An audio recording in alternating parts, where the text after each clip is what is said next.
Asalaamu calaykum soo dhawaada muuqaalka maanta waxaan kaga hadli doonaa malayga muxuu faa'iido u leeyahay ilmaha yaryar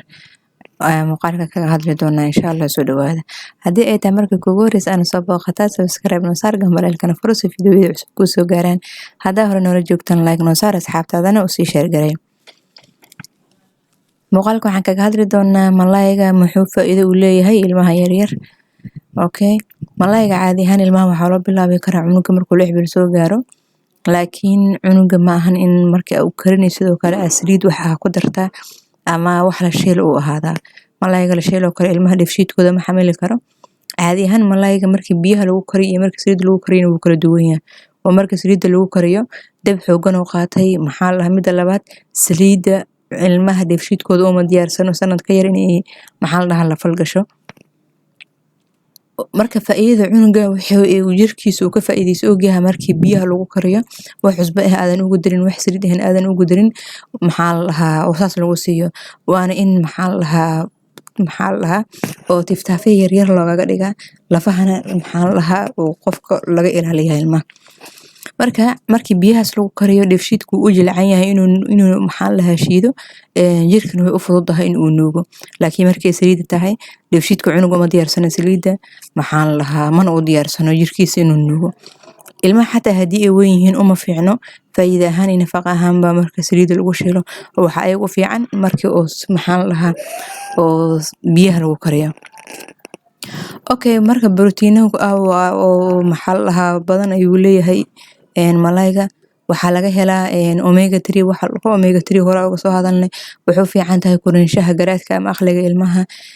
maxaa la dhahaa waxaa laga helaa fitamiino sida vitamin D laga helaa waxaa kaloo laga helaa vitamin A marka vitamin D da lafaha u fiican tahay vitamin A da ayadana maqaarka ay u fiican tahay iyo aragga indhaha marka haddii cunuga maxaa la xag waxbarashada ku jiro kale aad ay ugu fiican tahay liana maxaa la omega 3 ku jiro vitamin A ku jiro caadi ahaan vitamin D gana lafaha ilmaha ayuu dhisaa marka vitamin A ga wuxuu ka qayb qaadaha caafimaad qabka indhaha maqaarka iyo maxaa la dhamaan ka qayb qaadaha cunuga haddii da'da waxbarashada kugu jiro kale xasuustiisu way fiicnaahay oo kale markii malayga aasiisid cunuga xasuustiisa mid fiican naqanay oo maxaa la xifdiskiisa oo kale wuu fiicnaana garaadka cunuga ama aqligiisana koritaan fiican ayuu sameynaa oo aad ay ugu fiican tahay ilmaha xilliga waxbarashada ku jiraan haddii cunuga asagoo yar oo 6 bil jiro kale uu soo bilowday ayadana way ka sii fiican tahay cunuga oo jirkiisii maxaa la faa'iidooyin badan uu leeyahay oo korinshihiisa ayaa soo hagaagay oo korinshihiisa waxay ka hagaajinaysaa dhanka maxaa la dhahaa koritaanka cunuga lafaha iyo murqaha ilmaha aad ay u saacidaa okay macaadin maxaa laga helaa marka macaadinta waxaa laga helaa sida zinkiga oo kale zinkiga wuxuu qayb weyn ka qaataa korinshaha xagga dhererka ilmaha iyo garaadka ama aqliga ilmaha ayuu faa'iido weyn u leeyahay korinshahoodan aad ayuu uga qayb qaataa waxaa kaloo laga helaa calcium oo ayadana u fiican lafaha ilmaha iyo maxaa la dhahaa ilkahooda cunuga haddii uu joogo xilliga ilkaha ay soo bixi lahaayeen oo kale cunuga haddii 6 bil soo gaaro kala u bilowdid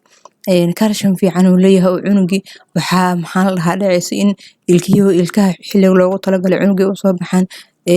xilliga loogu talagalay cunuga uu fariisto xilliga loogu talagalay uu gurguur sameeyo ama xilliga loogu talagalay cunuga uu socdo oo lafihiisa ay xoogeystaan murqihiisa ay xoogeystaan ayaa imaanayso maadaama zinka ku jirna aan dhahnay calcium ay ku jirto cunuga lafihiisna way dhismayaan xagga dhererka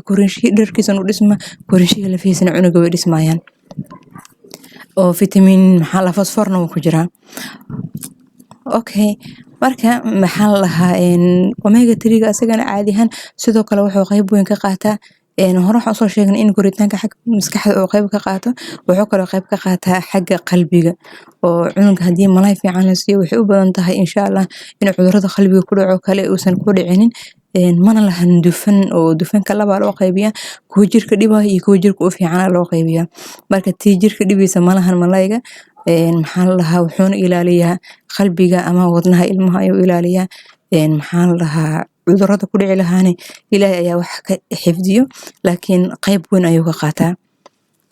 sidoo kale malayga wuxuu u fiican yahay maqaarka iyo maxaa la dhahaa kalarka maqaarka ayuu u fiican yahay oo maqaarka ayuu wuxuu siiyaa kalar qurux badan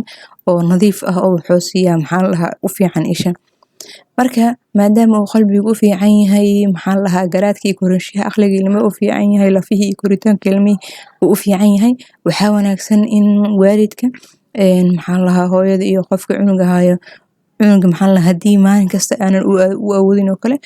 ugu yaraan isbuucii hal maalin oo kale in cunuga laga siiyo oo maxaan lahaa jirkiisa uu wixii faa'iido uga baahnaa oo ka helo haddii maalin dhaf ugu dhigi kartid oo kale way ka fiican tahay haddii aadan u awoodin isbuucii hal maalin inaad usoo dhexgelisid si maxaan lahaa cunuga xagga zinkiga u baahnaa korinshaha xagga dhererkiisa uga helo maahan in cunuga cayilkiisa kaliya la fiiriyo cunuga cayilkiisa kaliya waxaa ka wanaagsan korinshihiisa ma isku dhammaystiran yahay cunuga da-da uu joogo iyo dhererka loogu talagalay ma dhammaystiran yahay waxaa wanaagsan hooyada inay dhakhtarka caruurta ay ku xirantahay oo kale oo cunuga dhererkiisii iyo maxaa lahaa miisaankiisii isla socdaan haddii cunugeeda miisaankiisii sida loogu talagalay uu yahay waxba gooniya ma lahan faa'iido ah in cunuga cayil saas ay ka raadisid laakiin haddii cunugaada uu caatay oo kale okay markaas cunugaada ina maxaa lahaa miisaan ahaan soo dhisid way fiican tahay laakiin haddii oo miisaankiisa maxaa lahaa uu liito soo dhis hadduusan miisaankiisa meesha fiicnaa joogo kale waxba cayil ha usii raadin laakiin isku day inaa isagana cabir ka qaadatid xagga dhererka oo xagga culeyska keliya aan culeys waxaan lahaa aan focus kala saarin oo korinshaha xagga dhererka ilmahana focus kala saaraa hooyooyinka badanaa marka arka kommentiyada ilmaha waxay ku cayiraan ay saaid u fiiriyaan ugu hooyo cunugaada wuxuu ku cayil lahaana fiiri wixii dhererkiisa korinshihiisa maxaa lahaa badin lahaana fiiri waxa xagga garaadkiisa iyo aqligiisa iyo fahamkiisa iyo xasuustiisa xoojin lahaana fiiri laan cunugan bari ina dugsigiisa rabtaa ina iskuulgiisa rabtaa oo waxbarasho fiican ay rabtaa marka ku dadaal cunugii in xagga waxbarashada fahamkii xifdiskii oo kale xasuustii oo kale cunuga maxaa lahaa xadirta intuu ilmaha yahay asii dhisid dhererkiisa iyo da-diisa misla socotaa inaad dhakhtarkaada caruurta ku xirnaatid cunuga xilli walba uu marayo iyo dhererkiisa inay isla socdaan oo kale maadaama culeyskaa saaraysid cunuga miisaankiisa inaad dhererkiina culeys saartid fahamkiisa iyo xifdiskiisa iyo xasuustiisina waxyaalihii dhisi lahaa qayb kasii qaadatid maadaama beri cunuga uu dugsi iyo iskuulka u gaari doono muuqaalka intaas ayaan kusoo gabagabaynaa soo dhawaada haddii ay tahay markii kuugu horeysay subscribe noo saar gambaleenkana furo haddaa hore noola joogtaan like noo saar asxaabtaada noo sii sheergaray